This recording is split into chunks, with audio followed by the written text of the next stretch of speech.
Hey everyone, welcome to Nurse Talk. I'm Mike. And I'm Chris. Today we're going to do a very streamlined version of our review for Frozen 2 for you. So unlike our regular reviews where we normally go through a full plot summary, we're not going to do that today. We're going to kind of keep it brief and kind of just go through the points that we really liked or didn't like and why. Maybe discuss some of the themes. But before we do that, we always do a spoiler-free section where we just going to review the movie overall, our impressions. So Chris, why don't you start with you? I liked it a lot. I had high expectations, seen the first one multiple times with the kids and, really enjoying it. And then had sequels usually aren't as good as the first one. So I had high expectations, but thought it wouldn't be as good. But I was pleasantly surprised and very much enjoyed this movie. Absolutely. Yeah, I agree. I like the sequel better than the first. It was a great movie. They had good songs in it. Nothing that was super memorable or catchy for me, but I still enjoyed them very much. One of my favorites being a specific song we'll get to later. And yeah, I thought that the themes that they brought up were definitely a lot more serious and dark. Not really too dark, but definitely like more mature yes, than other Disney movies. And I really respected the risk to change things up. Having this big IP, they could have done anything and slapped Frozen on it and sold tickets, but they're like, let's really make this like a great movie on its own right. And usually sequels don't always follow that. They aren't always as good as the original, and this one I think surpassed. Yeah, I agree. So let's just jump into the kind of parts we like. Themes, where do you want to start? So let's start with the maturity of this movie. Sure. Right off the bat. It talked about growing up, maturity, Yes. mortality a bit, depression.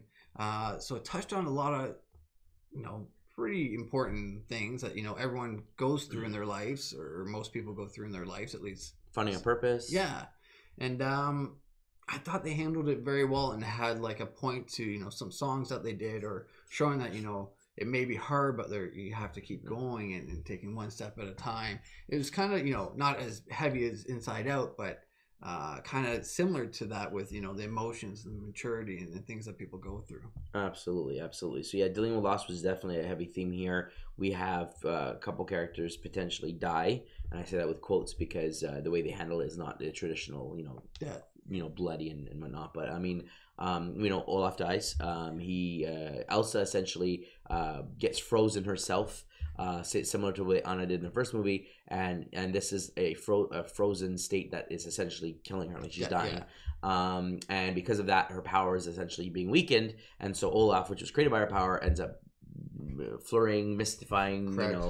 And I think we were talking off before, and you're like, it kind of reminded me of Thanos Snap, where he was just all of a sudden flurrying. He said the dust particles, and Anna literally had him in her arms and giving him one last warm hug. And then him vanishing. Yeah, and he's gone. So it was sad. She's crying. She had her own little song at this point, which was, again, a very more serious in tone song, talking about loss, talking about giving up. Can't go on any further. She's in a dark cave, too. It's wet, cold. Yeah, so Elsa's gone. Kristoff's gone, and she's just literally by herself. And, like, what can she do? She has no powers. Like, what's her purpose? What's the point? So it's very, very, like, an interesting choice. But I think it gets the point across, like, at the end, to like you just gotta take a step, you just gotta do the next right thing, I think was the theme, one of the lines in the movie, right? So I mean that was cool. I made a note here, Anna's power essentially is love. Like that's her thing, she loves on everyone, she cares about everyone, that's what's more important to her, keeping people safe, that kind of stuff. And so that is in a way her own unique power, and that literally is something that saves Elsa and saves everyone. Correct. Right? Yeah. Choosing to do the right thing, despite the fact that it would essentially destroy her home, destroy Arendelle. She chooses to do it because it's the right thing to do. She cares about people. She cares about protecting everyone, and the best way to do that is to destroy this dam that signifies a fake union between two tribes. Correct. Yeah. And even Olaf is going through puberty essentially, with getting these new feelings and not knowing how to deal with them or what to think about them, and knowing that he's growing older and more mature. Even one part he says, I sense anger, and Anna's like, yeah, I'm angry, and he said, no, in myself, like I'm getting angry because of this, Elsa pushed us away, so I'm angry now. So he's kind of dealing with these new emotions and hormones and stuff like that kind of thing. So it's very interesting how they made him kind of that adolescence growing up, the child in it. Absolutely. It's also about learning like history and heritage and kind of where you're from. And this is essentially very much Elsa's story from the first one. Elsa's trying to figure out her powers and stuff, but it's like Anna's story of like wanting to find her true love and trying to connect with her sister and like it's very much her story and her journey, as much as is Elsa's. But I feel like Anna is the more focal point. Yeah, it followed her mostly because Elsa already disappeared, so the main story was following Anna. Yeah, and the original, right? Yes. And then in this one, it's definitely Elsa's journey, and she hears voices, and she after trying to push them aside and ignore them, whatever, gets to the point where she decides inadvertently that she's got to go see what this is about because she causes essentially a catastrophe, and her job is to essentially, without knowing it, unite these four spirits of earth, fire, wind, and earth. Yeah. Right? Earth, fire, wind, and water. Yeah. And so, these bring her to this special area, these Forbidden Woods, Enchanted Woods, which you made mention that has similarities to other movies. Yeah, so I got a very strong Brave and Tangled fusion in this movie. The stones reminded me of Brave. We find out that the fire spirit is a chameleon. It kind of reminded me of Pascal. Even the wisp of that fire reminded me of the blue wisp in Brave. Yep. And the horse from both Tangled and Brave both reminded me of the water spirit, which was a horse. So there's a lot of similarities that I got, and I would love to see some sort of crossover or showing that they're kind of in the same area or universe down the line. I think Disney can do that, but I got a lot of things that I picked from those two movies, especially that reminded me in Frozen 2. Yes, and so Elsa and Anna, though they're sisters, they're quite different in the fact that Elsa has magic and Anna does not, and kind of finding their place in the world and what she can do and what she can't do, and inadvertently they find out that their parents, her mom, came from a magical village people, and we presume had magic or at least had some sort of power, and then the father was basically Arendelle lineage royalty, and so there were the two different peoples that were brought together, and it was the mother that had saved the father, and it was this love and this caring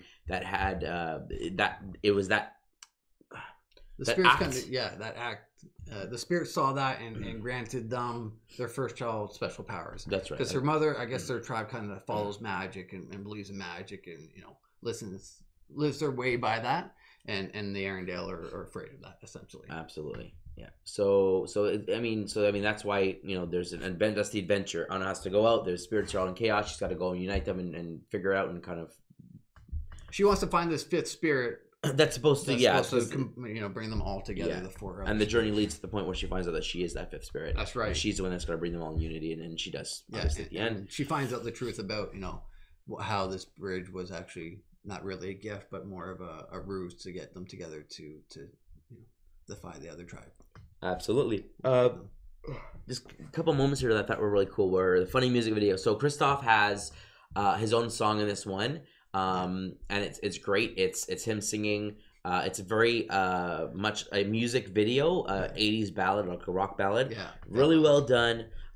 He sings. The backup singers are the reindeer, so he's this magical tribe takes care of reindeer, and so when they come and discover upon them, there's the guy who takes care of the reindeer, or the main guy that takes care of the reindeer is very much like Kristoff, where he does voices for the reindeer. He kind of hears what they want to say and just says it for them. They have this kinship, and so he kind of goes off and decides to help him because throughout the movie, Kristoff is trying to propose to Anna. He wants to get married, and he thinks it's time, and multiple times he attempts to do it but fails miserably, and so he says, we have this way we do in the village. It's really, really great. It'll take us all night to do, but the preparations will be worth it. So they set off to do this, and Anna and Elsa, due to some circumstances, have to run off, and so they kind of essentially abandon him. And when he realizes that they aren't showing up, he breaks off into song.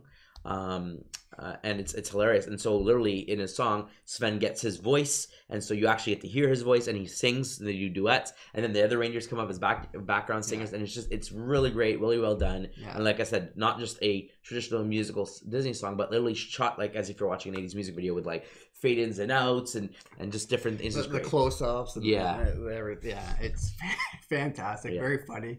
I think the parents might have been gotten more of it than the children. Obviously the children still enjoyed it. It's some music song with reindeers going around, so very funny that way too. But I heard a lot of parents laughing at that as well. Absolutely. And the other big thing was water having memory. So Olaf being, you know, older and learning a lot more, he's kind of gotten to the point to be that kind of person that you may or may not know in your life, that is the guy who knows all the facts. He spews, you know, whether they're right or not. yeah. So like, He you know, thinks they know all the did facts. you know this and did you know this, and you know all these random, potentially useless facts in some case, but one of them happens to be that water has memory, that water can potentially have passed through 4 animals before, you know, you end up drinking it yourself, and the water holds on to these memories of kind of what it's experienced, what it's been around. And that's a theme in the movie, because Elsa, in certain circumstances in the movie, using her powers causes the water that's left in these areas, or that's in the air, to freeze and form statues, or essentially imprints of things that have happened in the past. That's right. Things of like her parents and finding out that her mom saved her dad, soldiers with swords, reindeer, different things that have happened, war, or The type of fighting that's happened as yeah. well. And it kind of fill in blanks. And so, you know, Olaf explains this, that water has memory, and that's why, you know, it's manifesting in these statues. And after a certain point where we discussed already that, you know, Olaf dies, at the very end, Elsa and Anna are there. Kristoff proposes, and then Elsa says, "I can ask you a question," and then turns to Anna and says, "Would you like to build a snowman?"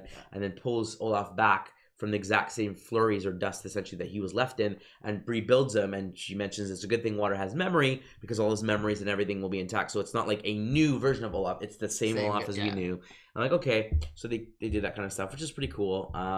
But yeah, they have a lot of these kind of thematic things throughout it, and it was pretty interesting there. One of the funny things that Olaf did, one of the parts I liked the most was Olaf retelling Frozen 1. Absolutely, yeah. In about like a 2-minute, 3-minute little skit, he retells the whole story of Frozen 1 with actions and talking, and it's very funny, very well done. Yes. I don't think I could have done it any better, but I really enjoyed it, and so that was one of my favorite parts. But you know, it's just one of those things where they did a good amount of comedy, Yes. action, suspense, emotion. You know, that kind of well-rounded movie, which I very much enjoyed. Absolutely. And then at the end, we get an after-credit scene with Olaf, who does a recap of Frozen 2.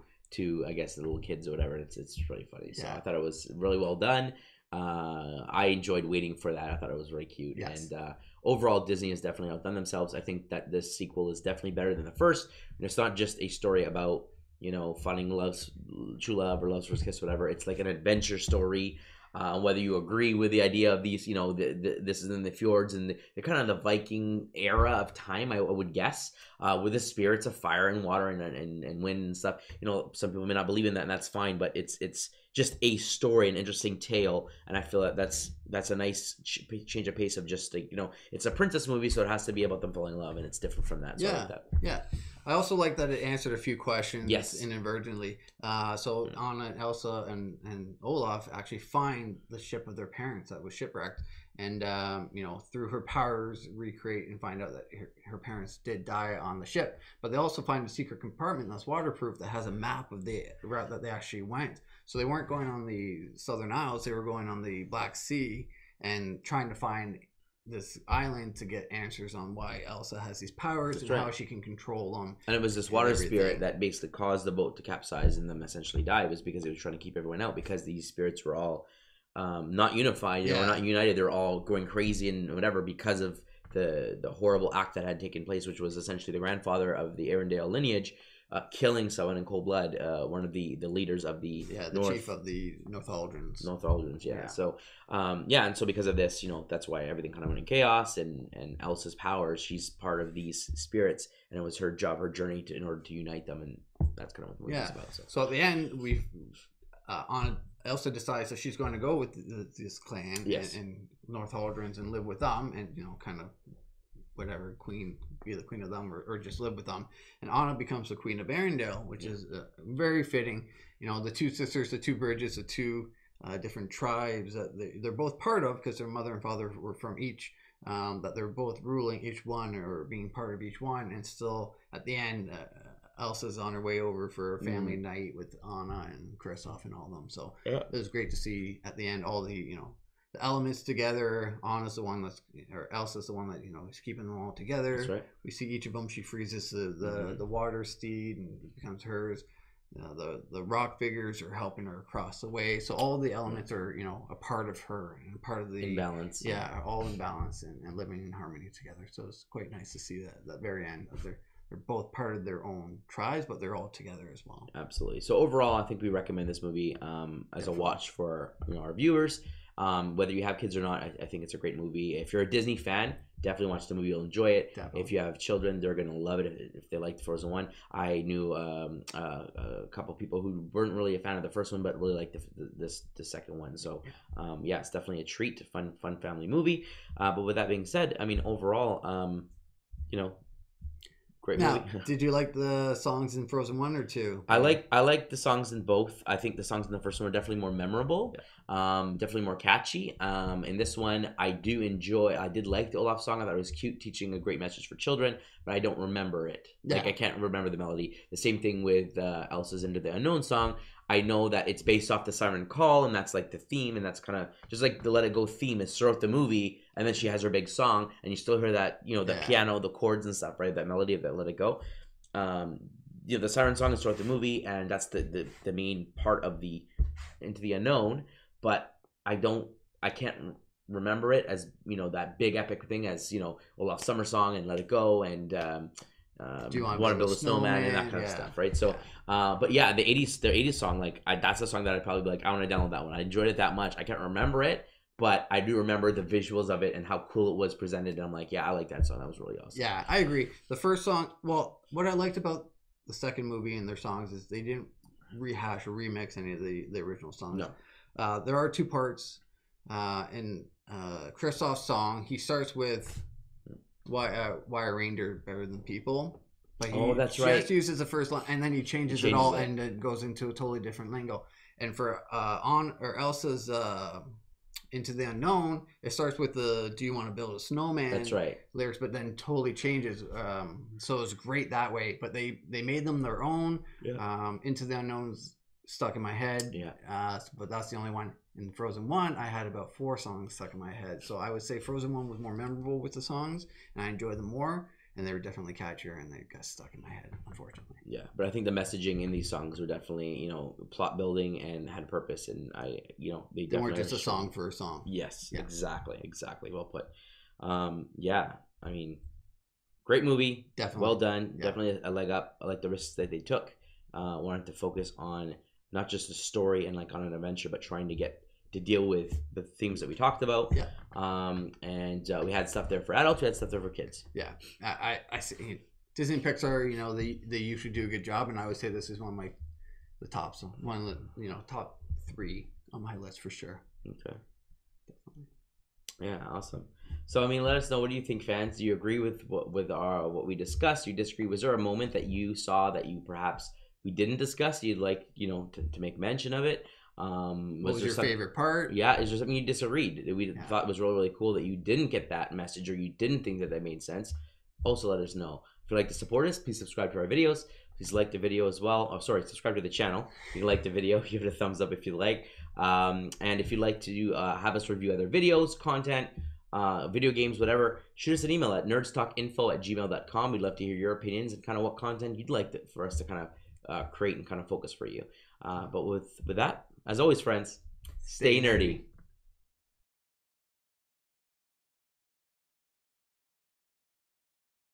How did you like the movie? It was good. What was your favorite part? Oh, when Elsa put the ice, the waves came and she stopped the ice from Arendelle. What was your favorite part? When Elsa saved Arendelle. What was the funniest part? When Olaf was young. Yeah, nice. Which movie did you like better, Frozen 1 or 2? 2. Which movie did you like better, Frozen 1 or 2? 2. What was the funniest part? When Olaf saved Elsa. Were the songs better in the first or second movie? Second. Who was your favorite character in the first movie? Elsa. Is it the same after watching Frozen 2? Yeah.